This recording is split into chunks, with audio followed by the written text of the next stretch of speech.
They think I'm stupid. My husband and his family spent months plotting behind my back, arranging a secret wedding between him and his mistress.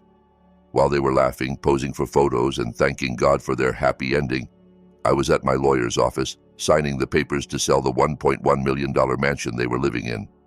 When my husband finally came home and found strangers at the gate and a different name on the doorbell, he screamed.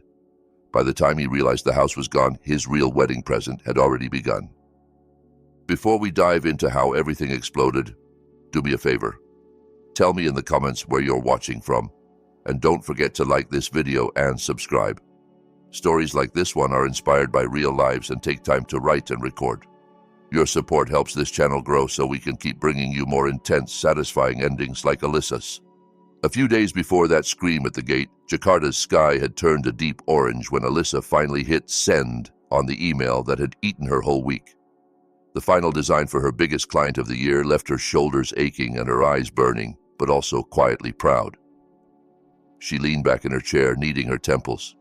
It was past 7, and she had been working since morning, stopping only long enough to pray and grab a quick snack. The open-plan office around her, usually noisy, was almost empty now.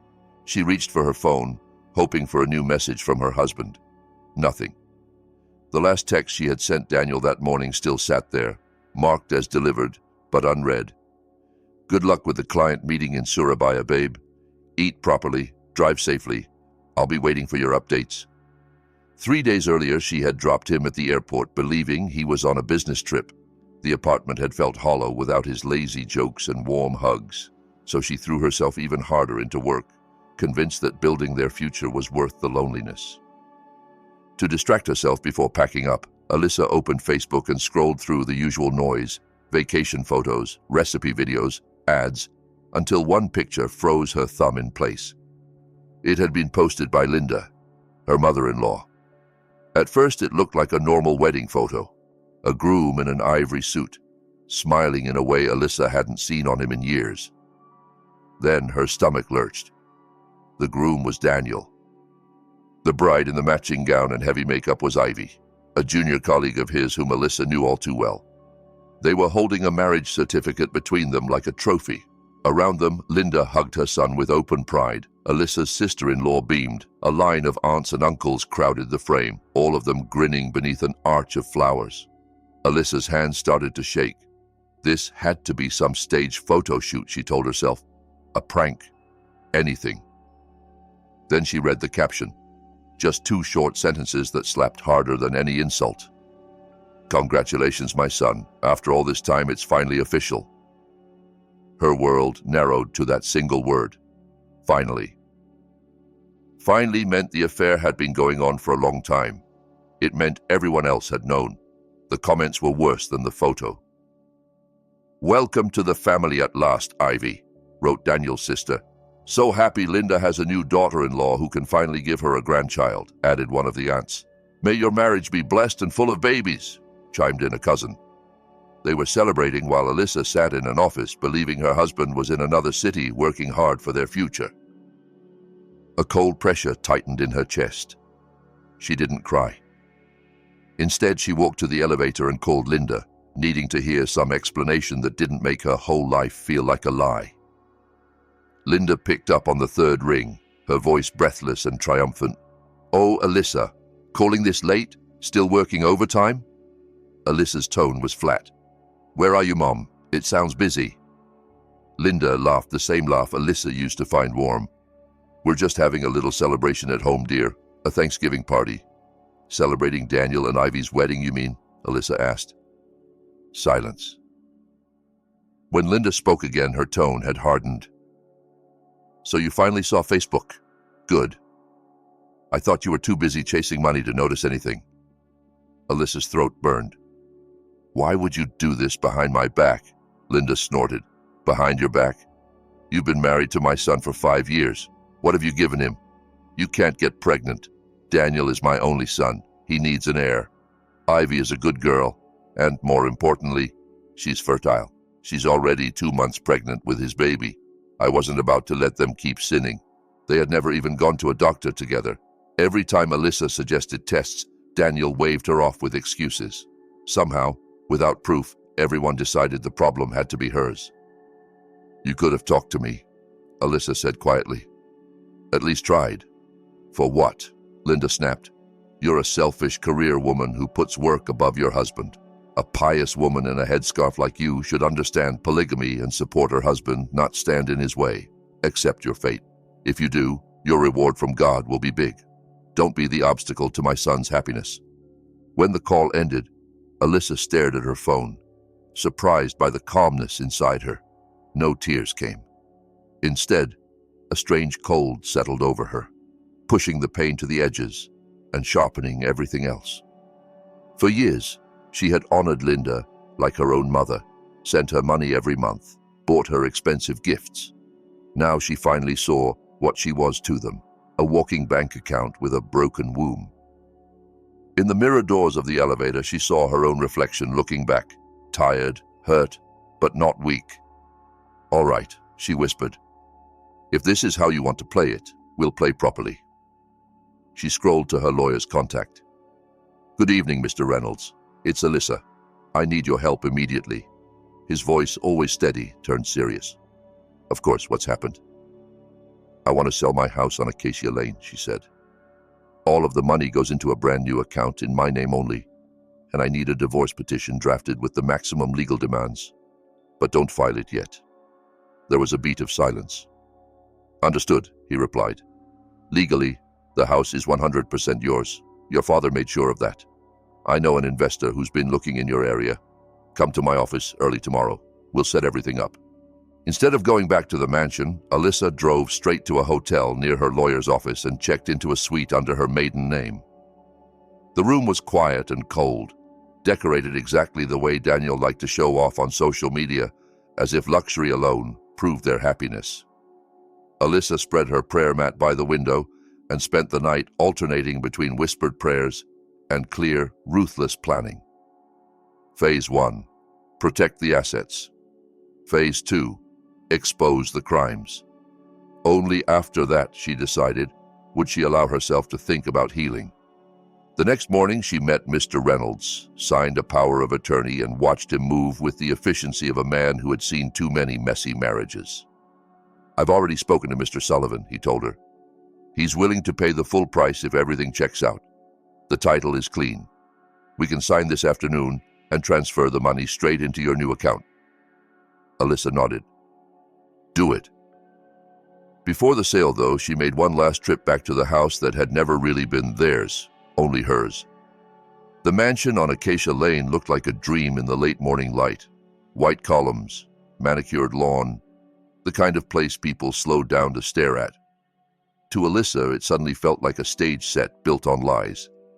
She parked beside Daniel's beloved sports car, the one he flaunted as proof of his success, ignoring that the registration was in the name of her company. Inside, the house was quiet. She went straight to her home office and the wall safe hidden behind a large abstract painting, entering the code she had changed months earlier after Daniel joked about borrowing the house deed for a risky business project. The safe opened with a soft click. Neatly stacked inside were the title to the mansion in her name alone, 3 car registration documents, all legally hers, deeds to 2 commercial units she had bought as investments, and a folder listing her stock and mutual fund portfolios. Almost everything Daniel boasted about had been bought with her bonuses and discipline. He had always waved away paperwork as "your department, babe," too arrogant to realize how much power he was handing her. As she gathered the documents, her hand brushed an unfamiliar blue folder tucked at the back of the safe. Curious, Alyssa pulled it out and opened it. Inside was a life insurance policy. Her name was printed as the insured, with a payout of around $700,000 in case of her death. Her pulse hammered as she read the issue date. 3 months earlier, the same period Ivy would have confirmed her pregnancy. When she reached the line for beneficiary, the room seemed to tilt. It wasn't Daniel's name on the form. It was Ivy's, Ivy Harper, future wife. For a long moment, Alyssa simply sat on the floor, the file limp in her hand, understanding finally clicking into place. This wasn't only about cheating, it was about motive. Fear came first, sharp and metallic, then cooled into something harder. They didn't just want her money, they were planning a life where she no longer existed. The woman who had kissed Daniel goodbye at the airport 3 days ago was supposed to be a temporary inconvenience on the way to a new family, a big payout, and a fresh start. Not anymore. Alyssa slid the policy into her bag with the other documents, packed only what she needed: laptop, papers, a few clothes, her prayer mat, ripped their wedding photo into pieces, and walked out of the house without looking back. That afternoon, she sat opposite Mr. Sullivan in her lawyer's office, dressed in a crisp white blouse, tailored blazer, and dark gray hijab. The investor didn't waste time. "I won't haggle," he said. 17 billion rupiah, about $1.1 million, is a fair price. My team has checked the title. Everything is spotless and in your name. If you're ready, we can sign and head to the bank. Alyssa signed the sale deed without a tremor. When the notary stamped the final page and the bank later confirmed the full amount had landed in her new private account, she felt no grief, only freedom. Still sitting in the bank's quiet meeting room, she opened the app for the joint account she shared with Daniel. The balance showed the equivalent of about $13,000, money she had faithfully deposited each month for bills and his spending money. With a few taps, she moved every cent into her new account, leaving the shared one at a clean zero. Then she turned to the bank manager. "I'm the primary card holder on 2 credit cards," she said. "Both have supplementary cards in Daniel's name. Please cancel the supplementary cards permanently." Within minutes, the manager confirmed they were gone. The flow of easy money had just dried up. By evening, Daniel's messages started popping up on her screen. "Hey babe, where are you? I called the house, no answer." A second one followed almost immediately. "This is weird. I tried buying you a bag at the airport and my card got declined. The limit is nowhere near maxed out. Can you call the bank?" Alyssa let the blue ticks sit for 10 long minutes before replying. "Maybe you hit the limit. Just come home, Dan. I've got a huge surprise for you and Ivy." As soon as the message marked as read, she blocked his number, and then every number belonging to his family. Phase 1, protecting herself and her assets, was complete. Phase 2 meant hitting Daniel where it hurt most, his shiny image as a successful manager. The next morning, Alyssa drove to a sleek, mid-sized firm across town, Brightline Design Group, the architecture and construction company she had quietly founded 3 years earlier. On paper, the director was her trusted colleague, Mr. Hendricks, and Daniel was operations manager. In reality, Alyssa owned 90% of the shares, a detail Daniel preferred to overlook whenever he bragged about his company at family gatherings.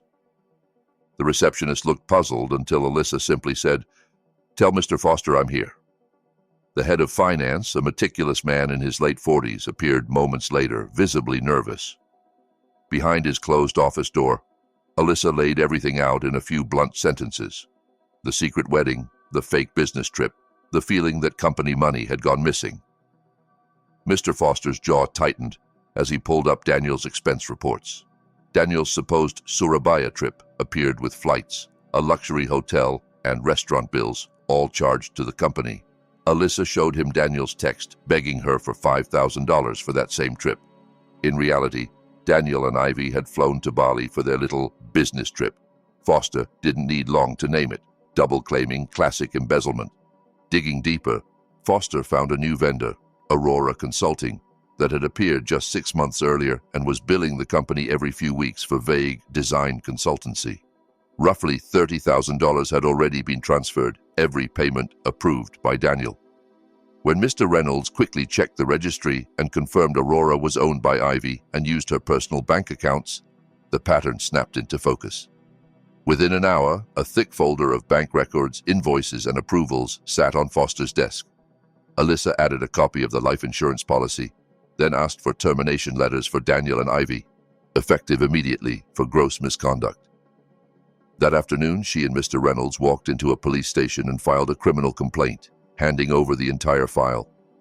The officers didn't need to dig far. Fake vendor, double-billed trips, personal shopping on the corporate card, and a policy that only paid if Alyssa died. It all told one ugly, simple story. When they asked if she feared for her life, she admitted she had, until she moved out and put her assets beyond Daniel's reach. By the time she left the station, warrants were already being processed. That evening, she texted Mr. Sullivan, Her husband and his new wife would probably show up at the mansion, unaware it was no longer theirs. He replied that security had clear orders. With the money safe and the law in motion, Alyssa felt something inside her finally unclench. Saturday afternoon was brutally hot when a taxi ordered through an app stopped in front of what Daniel still thought of as his mansion. He climbed out first, sour and exhausted, followed by Ivy, who struggled with her suitcase and complained about the heat. Their 3-day business trip to Bali had turned into a nightmare of declined cards and awkward explanations at hotel desks. Daniel jabbed the gate remote again and again. Nothing happened. At the guardhouse, instead of the old guard he used to push around, a new, broad-shouldered security officer met him with polite indifference and explained that the house now belonged to Mr. Sullivan. "What do you mean, sold?" Daniel shouted. "This is my house." The guard stayed calm. "Legally, sir, it wasn't. The new owner took possession yesterday. Ms. Alyssa handed over all keys. If you don't leave, I'll have to call neighborhood security." Ivy stared at Daniel, horrified. "You told me this was ours. You promised I'd be the lady of this mansion." Before he could answer, a family van pulled up. Linda and several relatives spilled out, expecting to stand united and pressure Alyssa into accepting Ivy. Instead, they found Daniel locked out, Ivy crying on the sidewalk, and a gate that refused to open. As neighbors slowed to watch, Daniel tried to salvage his pride by checking the joint account on his phone. The balance showed zero. His own salary account was almost empty, drained by his spending in Bali. Linda's shrill voice rose, blaming Alyssa, blaming Ivy, blaming everyone but herself. In the middle of the shouting, a motorcycle courier pulled up, carrying a large silver-wrapped box with a black satin bow. "Delivery for Daniel and Ivy, Acacia Lane number 1, he called. Ivy, still clinging to the fantasy that Alyssa might feel guilty, signed for the package and set it on a suitcase. Inside the silver wrapping was a plain black case lined with satin. On top lay 2 thick envelopes stamped with Brightline's logo and a small cream-colored card in Alyssa's neat handwriting. "Congratulations on your marriage," Ivy read aloud. "Here's your first wedding gift. Please open it." The envelopes bore their names. Daniel tore his open and found a formal letter. Termination of employment, effective immediately, for gross misconduct and embezzlement. No severance, no benefits, all company property, including the beloved sports car, had to be returned within 24 hours. Ivy's letter was almost identical. Beneath the satin lay a smaller card. "By the way, Daniel, Brightline is mine. I own 90%. You just fired yourself from my company. Don't worry, the main gift hasn't arrived yet." For a moment, the noisy street fell silent. Even Linda was stunned into quiet. Daniel's mind spun through the losses, the house, the money, the company, his image, and then snagged on that last sentence. The main gift hasn't arrived yet. The sound of sirens answered the question he was too afraid to ask. 2 police cars turned onto Acacia Lane and stopped in front of the crowd. Officers stepped out, checked the file, and confirmed Daniel and Ivy's identities. "We've received a detailed complaint and substantial evidence of embezzlement and fraud against Brightline Design Group," the senior officer said. "We need you both to come to the station for questioning." Ivy grabbed Daniel's arm, sobbing that she was pregnant, that she hadn't known anything. The officer's expression didn't change. "You can explain that to the investigator, ma'am." A sleek black sedan pulled up behind the patrol cars. Alyssa stepped out, composed and elegant, with her lawyer carrying a metal case beside her. Daniel lunged toward her with wild eyes. "You reported me? You really want to send your own husband to jail?" She removed her sunglasses, her gaze cold. "Husband?" she asked softly.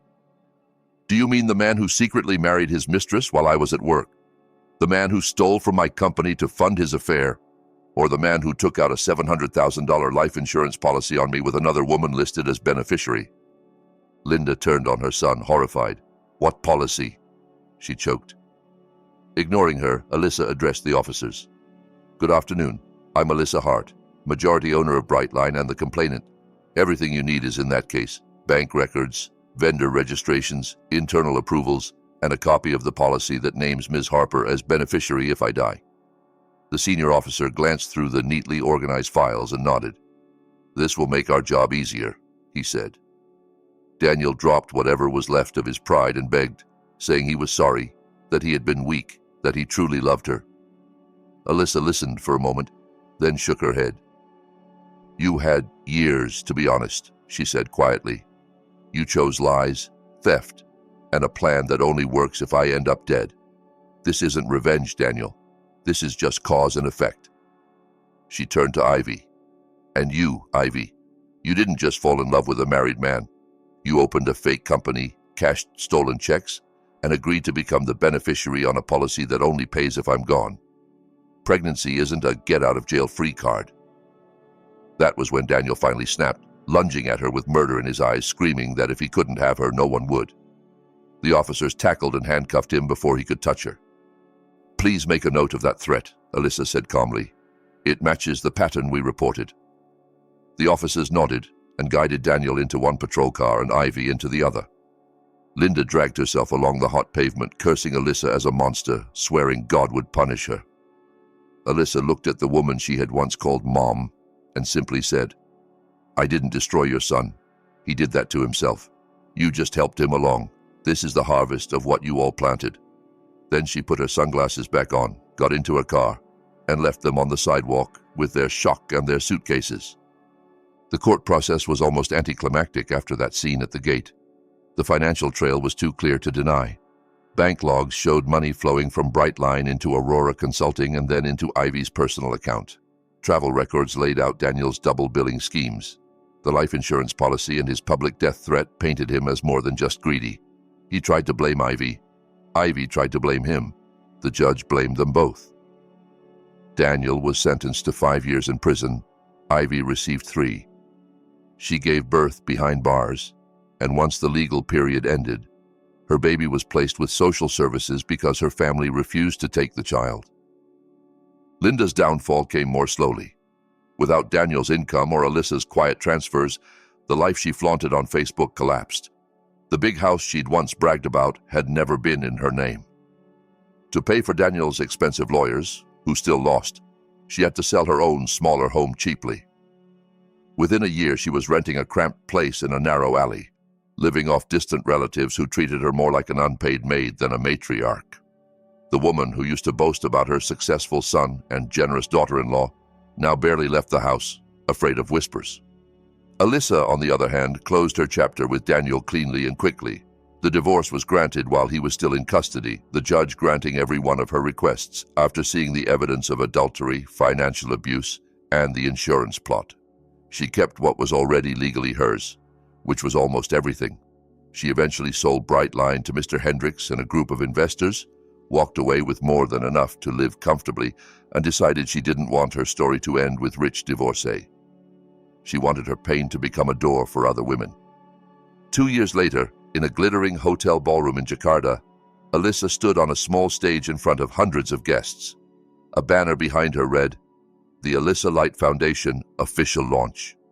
She wore a soft blue dress and matching hijab, her eyes no longer cold but steady.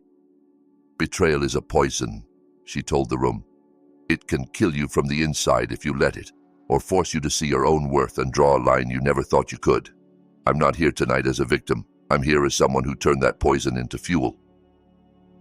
The foundation, funded entirely from her own wealth, now offered free legal aid, emergency shelter, and financial literacy training to women trapped in abusive or financially controlling relationships. After the speech, her assistant Sophie, a former co-worker she had personally recruited, joined her with a tablet. "The launch was a hit," Sophie said. "Donors are signing up already. And a bit of news. Linda's last rental place was auctioned off. She couldn't keep up the rent, so she's living with a distant cousin now, doing housework for food and a bed. Ivy's request for early release was denied. The judge says she still hasn't shown real remorse." Alyssa looked out at the city lights beyond the tall windows. She'd lost a husband who never really loved her, and a family who only loved her money. But she'd gained something far more valuable, herself. If this story hit you in the gut, take a second to like the video, share it with a friend, and subscribe. You never know who might need to hear that walking away isn't the end of everything, but the beginning of the best part of your life.